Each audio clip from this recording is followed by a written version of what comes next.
I chose two different gods that maybe are not super well known and not super popular, though they did have significant impact on the culture surrounding gods for their particular culture. And so I'll kind of go through them in just a sec.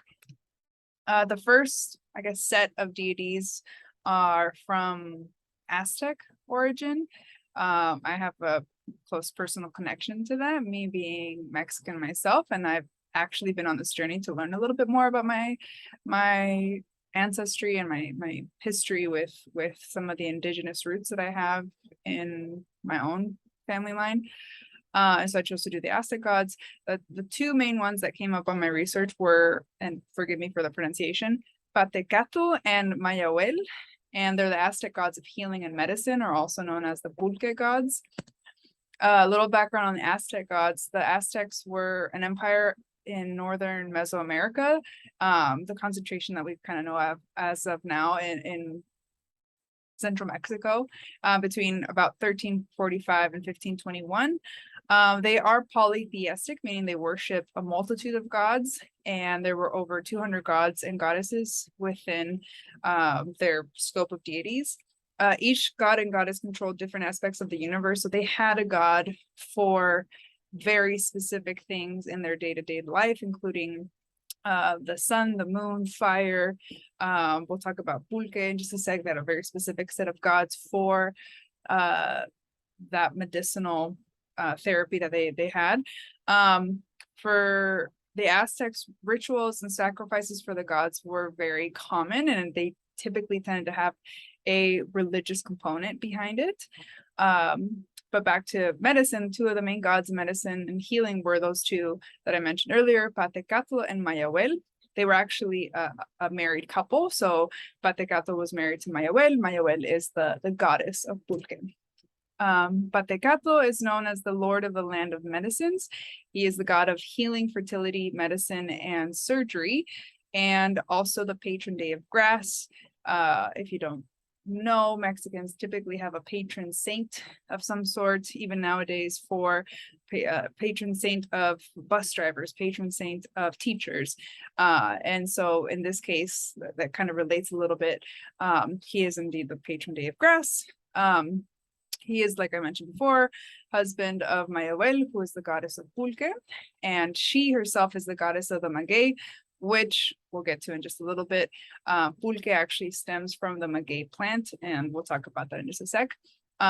Together, they are the father of, and again, forgive me for my pronunciation, Senson Totonchitin, which is a group of about 400 divine rabbits and gods of drunkenness. Those are their kids.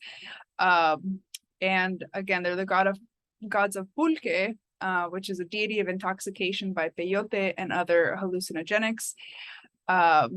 There's a really interesting component with Pulque, and even though being the gods of drunkenness seems like kind of a bad thing, they wanted to have a god that oversaw the use of Pulque, which is an alcoholic beverage. In this next slide, alcoholic beverage made out of fermented maguey sap, hence the marriage between Patecatl and Mayahuel. It's very important in public ceremonies and festivals, such as weddings, human sacrifices, religious ceremonies, even fortune telling.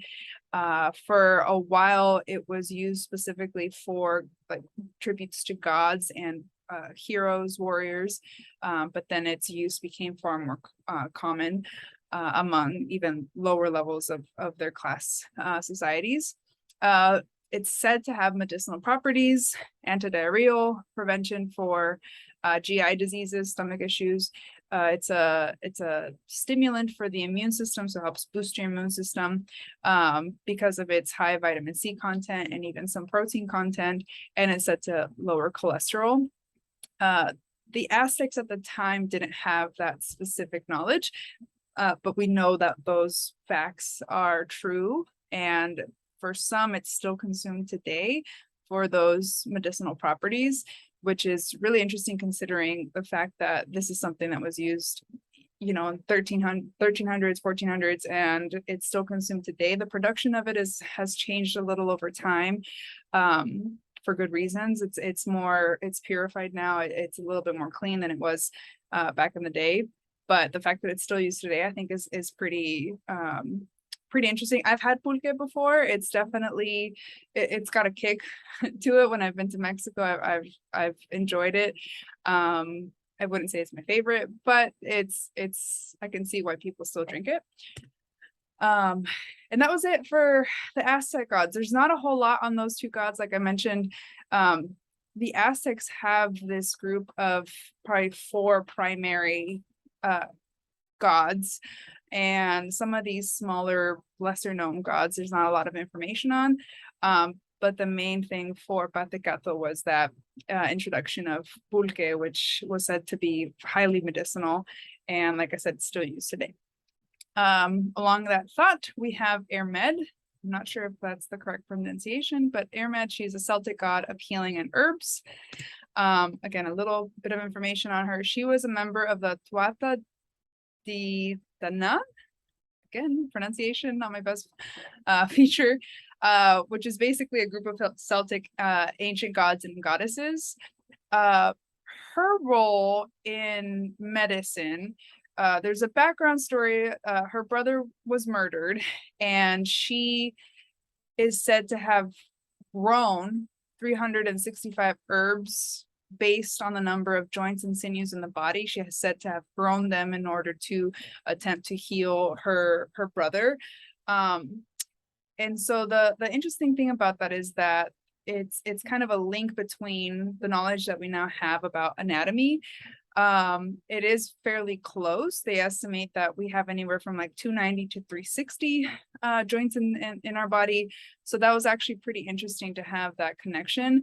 All those herbs that she grew is said to have a continued link nowadays too, because some of those herbs are still used in medical remedies that the Celtics used before, and now many countries use in today's day and age, primarily because it said that her father actually took those herbs and spread them across the entire world, and to the point where it's unknown which herbs specifically she had on hand after that had happened.